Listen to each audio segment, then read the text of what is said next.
my beloved children in Christ. I come before you today, not with glad tidings, but with the heaviest burden I have ever carried as your shepherd. What I am about to reveal does not come from tradition, nor from theology books. It comes from a divine revelation so piercing that I wept for 3 days and 3 nights beneath its weight. Last week, in the silence of Castel Gandolfo, the Holy Spirit granted me a vision shattering in its clarity.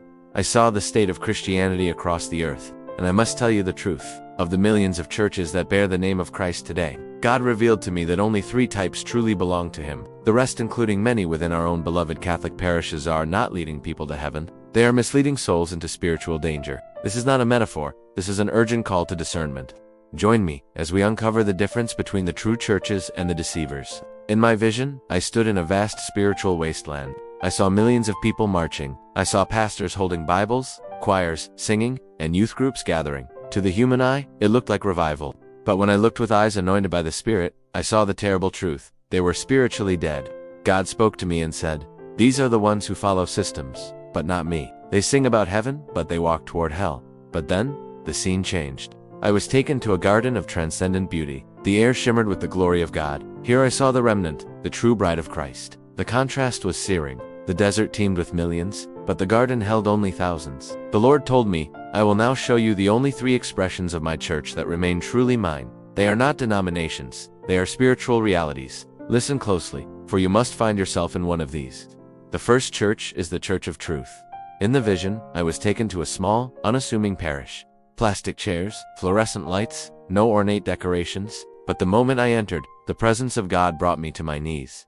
The priest there did not preach to be liked. He did not offer the shallow psychology of self-help. He opened the scriptures as if breaking open the very heart of God.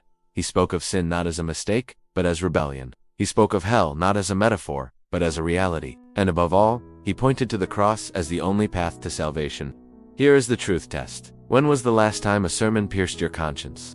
If you are in a church that affirms your comfort rather than calling you to conversion, heaven may no longer recognize it. The Church of Truth would rather preach to empty pews than fill them with lies. The vision shifted. I found myself in the narrow streets of a poor neighborhood. This is the second true church, the Church of Service. I saw a woman, hands roughened by labor, serving the hungry. There were no cameras documenting her charity, no social media posts, just pure, uncalculated love. I watched her wash the feet of a homeless man while the rest of the world walked by. The Lord said, "True worship is not just singing songs on Sunday. It is bending low to wash the feet of the broken."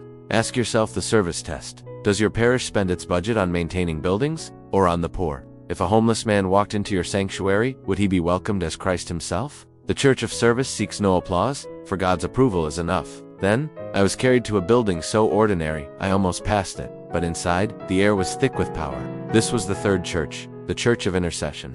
There was no stage, no spotlight, only the raw, desperate cry of hearts seeking God. I saw the floor soaked with tears. I saw teenagers crying out for their generation. And I saw the spiritual realm open when they prayed. Angels were dispatched like lightning. Chains broke. Demons scattered. God whispered, "These are my hidden treasure." While the world sleeps, they remain awake. This is the intercession test. Is prayer the engine of your church, or just a token prelude? If judgment has not yet consumed the earth, it is only because of the prayers of this remnant. But then, God turned my eyes to the heartbreaking counterfeit. I saw magnificent cathedrals and megachurches filled with thousands. The music was flawless, the preaching eloquent.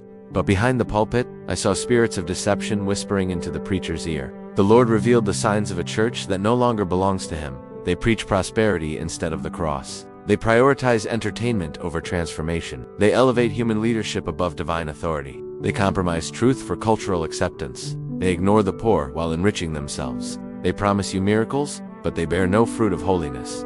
They are preparing the way for the false prophet. My children, the question is not, do you attend church? The question is, does God recognize your church as His own? Are you in the garden or the desert? If you are in a dead church, do not remain there out of tradition. Seek out the truth, serve the poor, become a warrior of prayer. The bridegroom is coming. Let us make ourselves ready. In the name of the Father, and of the Son, and of the Holy Spirit. Amen.